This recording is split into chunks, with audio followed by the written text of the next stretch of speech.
Salut poto.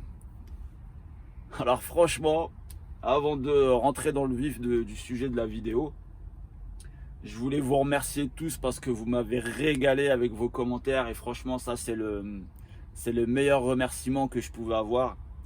Clairement, je sais pas, il y a beaucoup de commentaires, énormément de commentaires qui m'ont vraiment touché, que ça soit sur YouTube ou sur Insta. D'ailleurs, la petite parenthèse sur Instagram, je vais y revenir après. Mais sachez qu'en tout cas, je sais pas comment vous dire, vous êtes plusieurs à venir me parler, à vous confier, à m'expliquer des choses et ça me fait repenser quand j'ai commencé au début dans le métier. C'est pour ça que sur Insta après, je vous dis bah appelez-moi, contactez-moi, histoire de voilà que vous vous découragez pas dans le boulot. Parce que je sais ce que c'est quand tu arrives dans une entreprise et que tu arrives sur les anciens, hein, qui ont des. Je vais essayer de rester poli cette fois sur cette vidéo-là parce que je vais pas faire que des vidéos où je pars en sucette. Mais je l'ai vécu ça, c'est-à-dire les anciens qui t'aident pas, qui t'envoient quand tu leur demander quelque chose, ils t'envoient chier à moitié, ou tu demandes un itinéraire, ils t'envoient dans un traquenard. Et après ils s'étonnent que les jeunes ou les nouveaux qui commencent, ou moins jeunes, hein, qui viennent d'autres milieux. Et justement, parlons de ça, vous êtes plein à me dire que vous étiez dans plein de milieux professionnels différents. Ça fait plaisir de voir des gens cultivés, hein, qui ont des bac+5, voilà, qui ont fait des études quand même, qui avaient des postes, on va dire. Quand on en parle comme ça, dans les grandes lignes, on se dit que c'est reluisant et tout, mais quand il m'explique dans le détail et qu'il me dit comment ça se passe, bah, c'est pas la même chose. Donc quelque part, c'est un des avantages du métier du transport aussi, c'est que on a cette liberté, cette autonomie, il y a toujours des contraintes, c'est comme tout dans la vie, mais franchement, je sais pas comment vous dire, vous m'avez vraiment régalé. Voilà, je peux pas dire plus ni moins, mais ça m'a fait vraiment plaisir. Voilà, franchement, plaisir, ça veut dire que voilà, moi je me donne pas la peine à faire des vidéos et qu'au final ça intéresse pas grand monde. Et non, franchement, ça fait plaisir. Donc ça me motive, ça me met un coup de motivation, mais encore supplémentaire. Je voulais vous faire une deuxième vidéo aujourd'hui. Je l'aurais uploadé avec un jour de décalage, mais voilà, vu le temps, justement, voilà, on va attendre qu'il fasse beau. Ou peut-être que demain ou après-demain, quand je serai dans le sud, peut-être s'il fait beau, bah, je vais en profiter.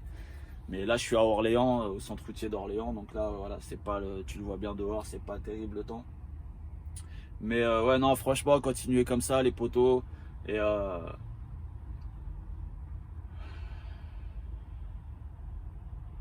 petite parenthèse sur Instagram, en fait, je me suis peut-être mal expliqué pour l'Instagram.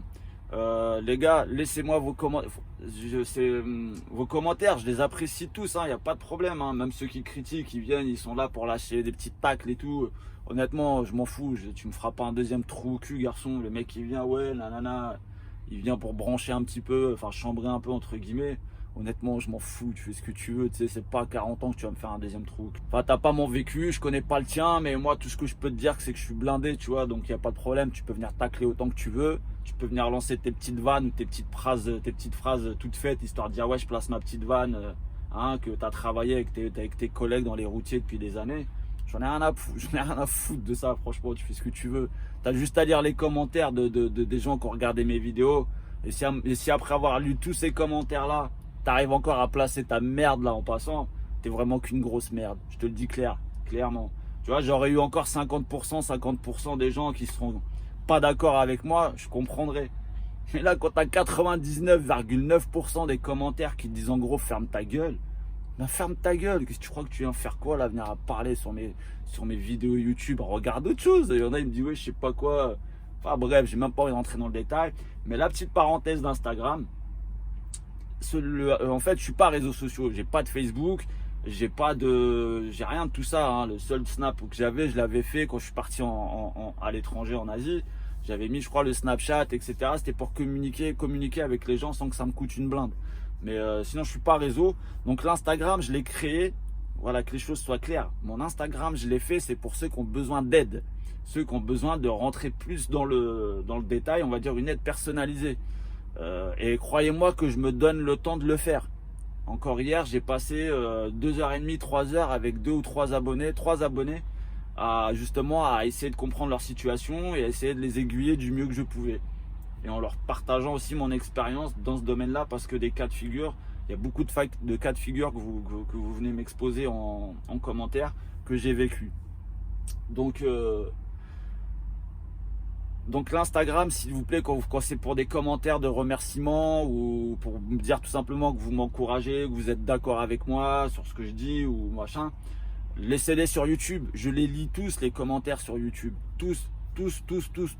Quand ça mérite une réponse, je réponds. Quand c'est un commentaire de remerciement, je mets un pouce.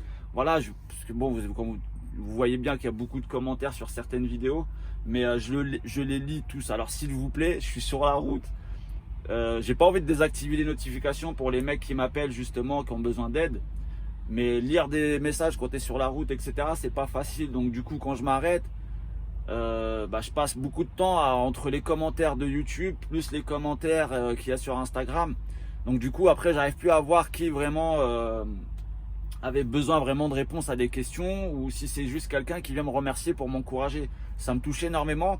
Mais ça me touchera pareil sur YouTube, hein. Il n'y a pas de différence. Je veux dire, l'Instagram, c'est juste une façon pour communiquer, on va dire, en privé. Voilà, c'est plus de temps en temps, je vais vous poster des petites photos, des conneries, peu importe, hein, ce qui me passe par la tête. Je vais me dire, tiens, je vais partager une photo. Bon, bah, vous la likez pas, mais voilà. Tous vos commentaires d'encouragement etc. sur Instagram, s'il vous plaît, laissez-les moi sur YouTube, ça suffit largement. Et au contraire, ça fera que fermer la gueule à tous les autres bouffons là qui viennent ouvrir leur bouche sur ma chaîne. Il n'y en a pas beaucoup, heureusement, comme je te dis, ils sont 0,001% à venir clasher pour dire voilà. Mais au moins, voilà, ça me fera plaisir, les gars.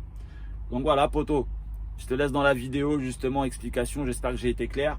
Si je n'ai pas été clair, et des fois, je fais exprès de pas trop rentrer dans le détail pour les mecs qui n'ont pas de notion d'électricité, qui vont s'amuser à faire n'importe quoi. Donc, je t'explique vraiment le principe, ce qu'il va te falloir, ce que tu vas avoir besoin. Et après, voilà, soit tu es bricoleur, tu as des notions, il n'y a pas de souci. J'ai pas besoin de t'expliquer plus dans le détail, tu devrais le savoir. Maintenant, si tu n'as pas de notion, tu sauras au moins ce qu'il te faut. Tu auras juste à trouver quelqu'un qui te donne un coup de main, qui a des notions ou tu t'arranges avec un garage, tu peux aller chez un garage concessionnaire de la marque de ton camion, tu leur donnes un billet et puis ils te l'installent, hein, je veux dire, il n'y a pas de souci là-dessus. Hein. Donc voilà, c'est juste que ça va te coûter un billet en plus, mais bon, franchement, ça vaut le coup, peu importe combien tu vas payer, ça vaut le coup parce que tu vas le rentabiliser en monnaie, comme je te dis, mais il n'y a pas que ça, mais en confort. Voilà, en confort. Et ta santé surtout, c'est surtout ta santé. Donc voilà. Alors pour brancher un micro-ondes, une fois que tu as acheté tout le matériel que je te dis, tu viens d'ici enlever.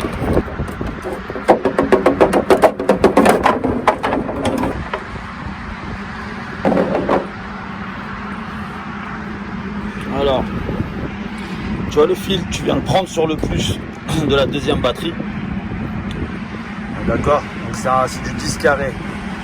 Il passe comme ça. Là, tu as un petit fusible. Donc ça, tu vois, c'est un fusible de puissance. Tu vas voir en gros. Donc c'est un 80 ampères. Et ça, c'est calculé par rapport à la section du câble. Donc c'est du 10 carré. Donc je sais qu'il y en a qui aiment bien mettre du fil plus gros, mais moi, mon pote électricien, il m'a dit, écoute, par rapport à la consommation de ton tronçon, puis quand tu regardes les câbles que tu as chez toi à la maison, c'est pas du 10 carré non plus, quoi. Donc voilà, donc il part du plus, il passe comme ça. Après tu fais ça propre, hein, tu mets des colsades et tout, tu vois, tu suis le circuit électrique, tu vois. Donc, pour pas que ça fasse une installation de kéké. Il suit comme ça, il repasse là-dessous, il rentre là-dedans. Et après il suit tout le... Faut basculer la cabine, hein, par contre. Hein. Donc il suit tout. Il va suivre tout le parcours du câble, ça va ressortir devant. Je vais te montrer ça. Et avant.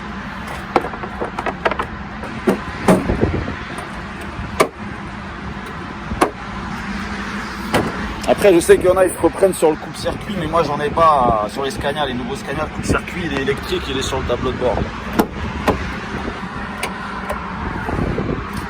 Bon, tout ça, tu le fais cabine pour passer le câble, cabine basculée, hein, évidemment. Donc sur les Scania, avant de basculer la cabine, très important, il faut toujours que tu viennes ouvrir les côtés. Je sais pas, selon le camion que tu as, tu vas basculer les côtés et après tu bascules ta cabine. Et donc tu vois le câble, moi comme je te disais, il partait des batteries, donc du fond, et il remonte ici.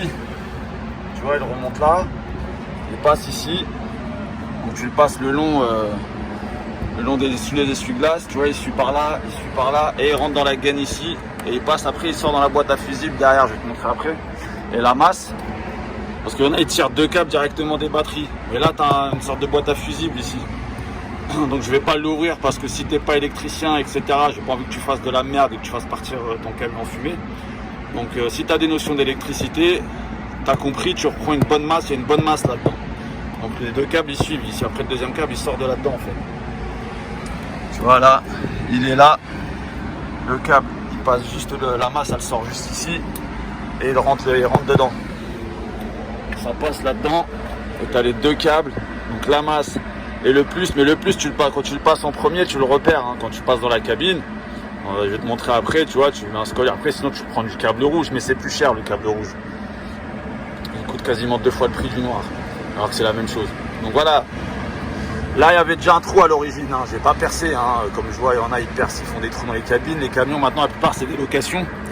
Donc le jour où ils restituent le camion, voilà, ça va, tu risques de te faire prendre une soufflante s'ils grillent le trou que tu as fait, quoi. Donc voilà, donc ça c'est un trou qui est déjà existant. Après à toi de voir selon ton camion. À toi de voir selon ton camion comment ça se passe quoi. Et voilà, au moins tu as compris l'idée. Donc je te disais ensuite le parcours. Donc tu vois le câble, comme je te dis, devant la calandre, il sortait juste en face. Donc tu le récupères à l'intérieur de la boîte à fusible. Et après il faut que tu te fasses chier. Je vais pas tout me décacheter parce que ça nous a pris une après-midi à tout enlever pour faire proprement. Après si tu veux passer tes câbles électriques dans le camion un peu à l'arrache, c'est toi qui vois, mais moi perso j'aime pas quand il y a des fils qui se baladent partout dans le camion. Moi tu vois, il y a que ma douche là, mon nouveau système de douche qui est ici, c'est tout. Et ça je peux pas faire autrement malheureusement. Donc ça, moi sur Scania, t'enlèves le petit bout tu déclipses le morceau de plastique là, et après tu ouvres la boîte à fusible et t'accèdes au fusible. Donc tu as tes deux câbles qui arrivent, le plus et le moins, qu'on a fait passer sous les... Il faut dégarnir un peu, hein. Il faut se prendre la tête selon les camions, voilà, chacun se dégarnit à sa façon. Il y en a, ça va être dans le milieu ici, tu pourras soulever un petit peu pour faire longer ton câble et rentre sous la couchette, parce que sur Scania que j'ai, moi il n'y a pas de coffre côté droit. Donc je vais rentrer dans le camion, je vais te montrer ça. Ouais, ma voix elle est bizarre, mais il fait 4 degrés, hein. Dis-toi, j'ai pris ma douche comme ça tout à l'heure là. Mais après une séance de sport, ça passe crème.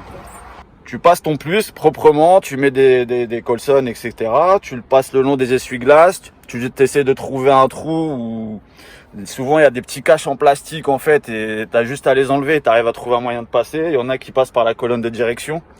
C'est comme tu veux. Nous, ça nous arrangeait pas de sortir à la direction parce que mon transfo, moi, l'idée c'était de le mettre sous ce coffre-là en fait. Je peux y accéder qu'en soulevant la couchette, tu vois. Cherche pas à savoir ce qu'il y a là, tu le sauras dans la prochaine vidéo là, j'ai dû cacher, tu vois, il y a un truc là. Il y a un truc qui est planqué là. T'inquiète, c'est pour la prochaine vidéo mon poteau. Donc je te disais voilà, mes deux câbles, ils passent en dessous, ils ressortent ici, tu vois. Donc j'ai mon transfo qui est là. Et tu vois le fil plus, on l'a marqué avec un scotch, tu vois. C'est marqué plus. Comme ça tu le sais. Donc le plus, tu le mets sur le plus de ton convertisseur. Et après, de là, je suis reparti avec deux câbles. Tu vois, parce que c'est un transfo double prise. Avec deux câbles qui passent en fait là-dessous, tu vois. Tu passes, ils ressortent ici, donc ils suivent l'arrivée en fait. Donc, comme j'avais besoin de deux prises, il m'en fallait une ici. Dans le coffre, tu sais, au-dessus du pare-brise pour mettre mon micro-ondes. Donc le fil qui part du transfo, qui est sous la couchette, il longe le long sous le siège, etc. Pareil, tu le refais repasser par la boîte à fusible et là en fait ça, tu as juste enlevé, tu as une vis et tu peux dégarnir. Après normalement c'est l'emplacement des petites enceintes pour ceux qui ont l'option sono, etc. Donc tu remontes comme ça ton câble. Tu vois, tu le remontes là-dedans et tu le rechopes. Tu le rechopes à ce niveau-là en dessous là. Donc en fait le fond des coffres, tu peux l'enlever. tu peux le retirer et tu peux accéder comme ça. J'ai passé mon câble, j'ai pas eu à refaire des trous ou je ne sais quoi. Et je suis arrivé en dessous là et on l'a ressorti. Et donc là, le fil qui part du transfo, il sort là. Donc ça me fait une prise, voilà, j'ai pas fait de trou, j'ai rien modifié au camion en fait. Donc là, comme ça me fait une prise pour mon micro-ondes. Donc celle-là, j'y touche jamais. Là, j'ai mon petit grille-pain des familles. Quand on veut se faire des petits toasts ou des choses comme ça, tu vois, plus besoin de sortir la poêle. Après, voilà, ce qui est important de savoir, c'est que le micro-ondes, lui, demande 1250 watts pour fonctionner. Donc lui, il sort une puissance de 750 watts à pleine balle. Sinon, en énergie, il consomme 1250 watts. C'est pour ça que j'ai pris un transfo de 1500 watts qui monte à 3000 watts dans les plus hauts pics. Et le toaster, lui, je sais même plus combien il consomme. Normalement, ça doit être marqué en dessous.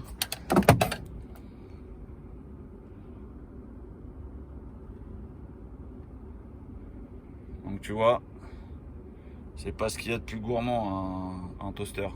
Et le deuxième fil qui vient pour la machine à café qui sort ici, donc bah pareil, quand tu rechopes le deuxième fil dans la boîte à fusibles, tu as juste à passer ton fil comme ça. Bon, attends, j'enlève les gobelets pour que tu vois. Tu vois là, il y avait un petit bouchon là ici là. Donc tu as l'allume-cigare, qui est juste derrière. Et là tu vois, on a pris un bouchon, on a juste fait un tout petit trou dans le bouchon, mais ça se change, hein, c'est rien, c'est juste un petit bouchon. C'est pas non plus, ça coûte quoi, 50 centimes, 1 euro. Et j'ai ma petite prise de 120 qui sort ici, tu vois. Ça nous a pris, pardon, j'étais pas tout seul à le faire. Et mon pote un peu qui était électricien, etc. Donc lui, c'était son truc. Et avec ce convertisseur là que je te conseille de prendre, je sais pas si tu le vois bien, c'est un 1500 watts, 3000 watts. Donc en puissance minimum, je suis bien. Par rapport à mon micro-ondes, ma cafetière. Par contre, j'utilise jamais les deux en même temps. Je pourrais, mais voilà, ça sert à rien. Je veux dire, tu vas pas te faire chauffer ton plat et faire ton café en même temps. Je trouve ça un peu con parce que la cafetière, là, celle-ci, comme type Senseo, etc., ça consomme quasiment la même chose qu'un micro-ondes au démarrage parce qu'il a besoin de chauffer l'eau. Donc, il consomme, j'ai regardé sur l'étiquette en dessous, 1200, à peu près 1150 ou 1250 watts, je sais plus, dans ces eaux-là. Mais on est toujours en dessous des 1500 watts. Minimum du convertisseur.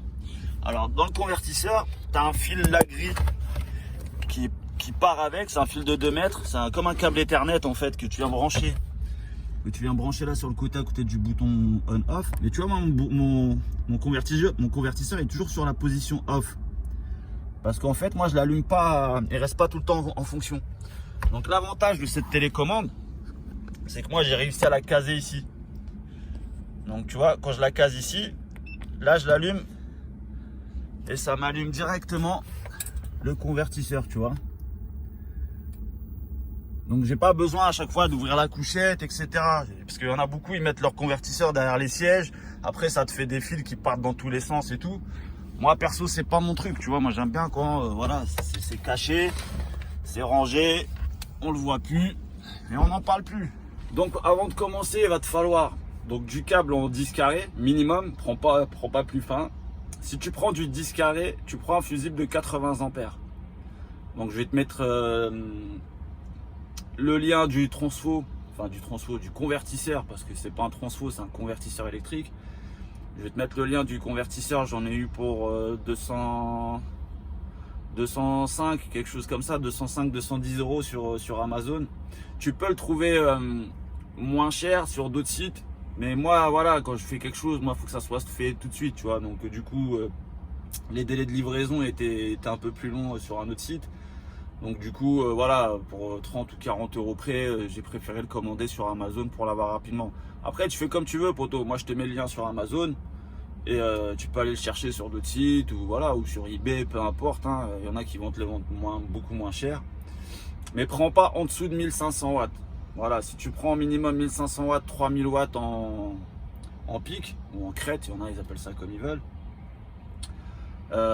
Fais en sorte qu'il y ait la télécommande que je t'ai montré là, le petit cube là en fait. Tu vois ça en fait, moi j'ai juste enlevé le cache, il y avait un petit cache plastique ici là. En fait d'origine sur Scania. Après sur d'autres camions, il y en a, ils ont un petit truc ici là, tu peux le mettre là si c'est un MAN ou quelque chose, peu importe. Et en fait, moi, c'est avec la chance que j'ai, tu vois, il s'emboîte impeccable. Tu vois, il bouge pas. En fait, ça te donne la charge de tes batteries. Enfin, voilà, faut pas trop s'y fier parce que ça reste quand même, voilà. Mais au moins, quand t'as les 4, quand t'as les 4 qui sont allumés, bon, tu sais que t'as pleine charge. Donc là, il est éteint. J'ai pas besoin d'aller à chaque fois derrière soulever la couchette pour l'allumer. Donc quand j'en ai besoin, j'ai besoin de me faire un café, j'allume. Enfin, je démarre le camion avant, j'allume et je fais tourner ma machine à café ou mon micro-ondes, tu vois. Et dès que j'ai fini, hop, je l'éteins. Comme ça, au moins, il n'y a pas de souci. Mais il y a toutes les sécurités dessus, hein, t'inquiète pas, poteau. Surchauffe, etc. Un petit court-circuit, des petits n'importe quoi, il se coupe, il se met en sécurité, il sonne. Donc moi j'aime bien cette marque là de convertisseur, je te le conseille, je te le recommande. Mais voilà, moi tu vois, je peux te montrer, il n'y a pas de câble qui court partout. Bon là il y a un truc marron, c'est une petite couverture parce que je cache un truc derrière, mais je te le montrerai ça la prochaine fois. Et là le seul fil que j'ai qui est apparent, c'est celui-là, parce que ça c'est une prise allume-cigare en fait, qui passe partout tout le long en dessous, que j'ai passé sous les plastiques, c'est pareil, hein, ça se voit pas. Il passe à l'intérieur là aussi dans les plastiques et il ressort de l'autre côté en fait, là où il y avait la pompe à eau. Donc j'ai mon petit interrupteur là-bas pour l'allumer, tu vois. Donc comme quand je pars en week-end, j'ai juste à enlever l'allume-cigare et voilà, tu vois, il n'y a pas de souci. Donc oui, je te conseille, tu veux comme tu veux, tu passes ton câble de la batterie sans les brancher, hein. Avant déjà tu bascules ta cabine pour passer ton câble proprement le long du circuit d'origine de ton camion, peu importe le modèle. Après c'est à toi de repérer. C'est pour ça que je voulais pas t'ouvrir les petits détails, parce que si t'as pas de notion d'électricité, je veux pas que tu fasses n'importe quoi. Donc fais-toi aider d'un mec qui connaît un peu minimum d'électricité, mais au moins tu sais qu'il va te falloir allez, une quinzaine de mètres de câble noir. Voilà, sauf que quand tu passes ton plus en premier, tu le repères directement arrivé à la cabine. Donc tu mets un gros scotch dessus comme je t'ai montré, pour être sûr que c'est le plus. Tu vois, va pas faire n'importe quoi, parce que si tu inverses les polarités, ça va pas faire bon ménage. Donc sinon tu prends du câble rouge, hein. Tu mets un billet en plus et tu prends du câble rouge, comme ça tu es tranquille. Mais au moins le noir, tu vois, dans le camion, même s'il passe à l'atelier, etc., ça se voit pas, là, le mec de l'atelier, à moins qu'il cherche à regarder dans le détail. Mais voilà, un câble rouge, ça interpelle tout de suite, tu vois. Alors que là, tous les câbles sur le camion, si tu regardes bien, ils sont tous noirs. Sauf les câbles qui sont vers la batterie. Mais dès que tout ce qui sort devant la calandre du camion, tout est noir. Il n'y a pas de câble rouge. Donc c'est pour ça que voilà, quelque part, ça passe crème. Et donc voilà, du 10 carré. Si tu mets du 10 carré, tu mets un fusible de 80 ampères. C'est ce que mon pote électricien, lui, ça, il sait calculer ça. Ça se calcule. Je vais pas te raconter de salade. Si tu mets du plus gros, je sais pas quel fusible il faut que tu mettes. Donc renseigne-toi. Tu dois sur internet en fouinant, ou tu vas voir un électricien dans un garage, chez un concessionnaire ou quoi, il peut te le dire. Voilà, sinon tu prends du 10 carré. Fusible de puissance, ça s'appelle, le fusible que je t'ai montré, c'est un fusible de puissance. Ça se trouve sur Amazon, ça se trouve sur plein de sites. Mano, je l'ai vu, sur plein d'autres sites. Tu tapes fusible de puissance. Si j'ai un lien, je te le mettrai. Sinon, bah tu tapes fusible de puissance. 80 ampères et c'est un fusible plat, donc tu vas le reconnaître sur la photo comme je t'ai montré en vidéo. Ah oui, les cosses. Donc les cosses, ça après, une fois que tu as passé tes câbles, tu as tout bien passé proprement, tu mets tes cosses. Donc ça, il faut une pince à sertir, etc. Donc ça, je te conseille d'aller. J'ai pas envie de de me prendre la tête à faire une vidéo à 2-3 heures. Il y en a qui ont fait des vidéos là-dessus. Voilà, je vais le citer. Après, si ça lui plaît pas, il a qu'à me le dire. Mais voilà, il a fait un bon boulot, Laurent Truc. Donc tu tapes comment installer un micro-ondes, il me semble. Tu regardes la vidéo de Laurent Truc, il te montre comment il sertit ses cosses, etc., etc. Il a fait plus.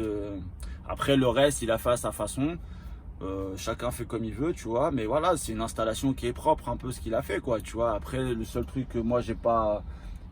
Peut-être que voilà, il a peut-être pas eu le temps de tout ranger correctement, mais les fils un peu partout, le convertisseur derrière le siège. Enfin voilà, moi j'aime bien quand c'est. Après bon, je ne critique pas, hein, elle n'est pas rentrée dans le truc, voilà. C'est juste que voilà, il a fait ça bien et lui il s'est repiqué sur le coupe-circuit. Parce que lui sur son man c'est un coupe-circuit, c'est pas. Moi je te montre mon coupe-circuit, il n'y en a pas au niveau des batteries. Le coupe-circuit, moi il est ici. Donc voilà, donc c'est pas comme les MAN ou d'autres camions où tu as la grosse poignée à l'extérieur pour couper les batteries. Donc après, est-ce qu'il y a un fusible, etc. sur sa ligne? Je sais pas. Moi, mon pote électricien, il m'a dit, ton plus, t'es toujours mieux à mettre un fusible quand même, tu vois. Donc voilà, au moins comme ça, il n'y a pas de souci. S'il y a un problème de surchauffe sur la tension, sur la ligne, etc., ça, c'est le fusible qui va prendre. Donc sur le son coupe-circuit, alors en truck, je sais pas comment ça se passe. Je suis pas électricien, chacun son métier là-dessus. Donc qu'est-ce que j'ai oublié?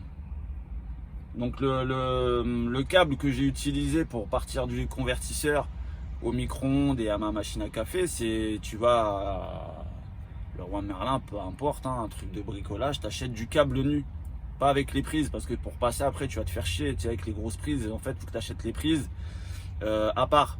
Donc tu passes tes câbles et une fois que tu as bien coupé tes bonnes longueurs de câble, après tu viens installer tes prises. Donc plus sur plus, moins sur moins. La prise de terre dans un camion tu peux la mettre, mais honnêtement ça sert à rien. Mais voilà, c'est plus facile pour toi de passer. Si tu achètes des rallonges toutes faites avec les prises dessus, tu vas te faire chier, tu passeras pas de toute façon, c'est clair. Tu vas t'emmerder. Donc compte une bonne quinzaine de mètres de 10 carrés, donc le plus qui part de la batterie jusqu'au convertisseur en passant sous la cabine, remonter par la calandre, faire le tour, ressortir par la boîte à fusibles, passer sous le siège et aller sous la couchette. Après, tu as allez, on va dire, je sais plus combien, on n'a pas mesuré parce qu'on avait une grosse bobine. Je dirais bien 1, 2, 3, 4, allez 5-6 mètres pour le négatif, pour la masse qu'on a été chercher sur la boîte à fusibles de la calandre à l'avant. Après, une masse, tu peux en prendre une sur le châssis, mais bon, mon collègue, mon pote, il m'a conseillé de prendre une bonne masse là où il y a déjà là où il y avait la boîte à fusible. Après, t'es pas obligé, mais bon, parce que tu as toujours souvent la peinture, etc. Donc c'est pas pareil sur la carrosserie, quoi. Si ce n'est que voilà, précaution d'emploi, toujours fais attention parce que quand même, si tu dors dedans, si tu installes ça, c'est que tu as un gars qui dort dans ton camion. Donc fais en sorte de faire les choses proprement. Hein, bien isoler tes câbles, tes connexions, bien protéger le tout. Voilà, fais pas, si tu as un câble qui est effiloché, si en passant ton câble, tu enlèves un bout d'isolant, surtout sur le plus, tant pis, hein, tu enlèves, tu remets un autre bout de câble, hein, où tu l'isoles correctement avec on appelle ça de l'isolant thermique, donc c'est du caoutchouc que tu viens mettre par-dessus, puis avec un décapeur thermique qui vient prendre la forme pour bien isoler. Fais pas n'importe quoi parce que ça serait con que ça prenne feu quand tu dors, quoi. Après, moi je te dis clairement, mon convertisseur, tu vois, là, il tourne pas H24 parce que les mecs, ils le laissent, il y en a qui le branchent en direct, ils le laissent tourner tout le temps, ça sert à rien. Enfin après, c'est vrai que si tu branches ta télé, tu branches tous tes chargeurs dessus, moi je vois pas l'utilité, tu vois, pour mes chargeurs de téléphone. Bah, j'ai le petit embout allume-cigare que je t'ai montré dans la vidéo d'avant. Donc là j'ai le chargeur de ma vape. Tu vois, c'est un petit bout de prise allume-cigare, tu as les deux prises et au milieu ça m'affiche la tension de la batterie. Donc là je le prends sur allume-cigare. Donc voilà, ça pompe pas énormément. Et là il me donne, bon comme c'est une prise 12 volts, il faut que je fasse le calcul. Donc là ça veut dire que je suis à 24,2 parce qu'il est à 12,1. Et si je le mets sur la prise 24 volts, il va m'afficher 24,2.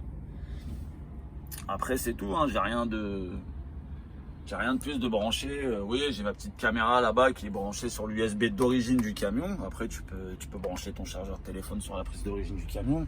Tu fais comme tu veux, poteau. Voilà, moi j'aime bien la simplicité aussi. Pourquoi? Parce que moi j'aime bien soulever quand je finis ma semaine, quand je vide mon camion. Je te ferai une vidéo là-dessus. Je vide mon camion quand j'enlève mes affaires. Donc j'enlève mon drap housse, j'enlève ma couette, j'enlève mon oreiller, j'enlève mes sacs. Je vide le frigo, je le nettoie, mon frigo du camion, hein. Je laisse pas tourner parce que je le vide, je le nettoie et je l'éteins. Et je le sèche surtout. C'est-à-dire je le désinfecte et après je le sèche. Parce qu'après c'est ça qui te donne une odeur de moisi dans ton frigo. Donc, et après, une fois que j'ai tout enlevé, c'est plus facile de nettoyer quand tu n'as plus tes affaires dedans. Donc je soulève la couchette, j'ouvre les deux portières, les fenêtres. Je démarre le camion histoire d'avoir de l'air en patate et là je mets de la coupe de soufflette mais partout sous la couchette parce que les grosses moumoutes là de ce que tu veux, de poussière et tout, parce que des camions il y en a, ils disent ouais je suis propre. Ah ouais, ils sont propres sur le devant, le tableau de bord, le mec limite au pinceau il enlève les petites poussières sur les grilles d'aération. Mais quand tu soulèves la couchette et que tu trouves des gros moutons comme ça de poussière et de merde et de miettes de pain et de tout ce que tu veux, voilà, c'est là-dessus que tu dors, hein, poto, hein. Donc je dépoussière bien les sièges, tout ce qui est textile, voilà, enfin, je te ferai une vidéo là-dessus. je vais pas m'étaler. Mais voilà, le fait d'avoir une installation propre, clean, ça évite d'avoir de la merde qui stagne partout dans les recoins. J'aime pas avoir plein de recoins, plein de merde, tout simplement. Garde la pêche et je te dis à très vite, poto.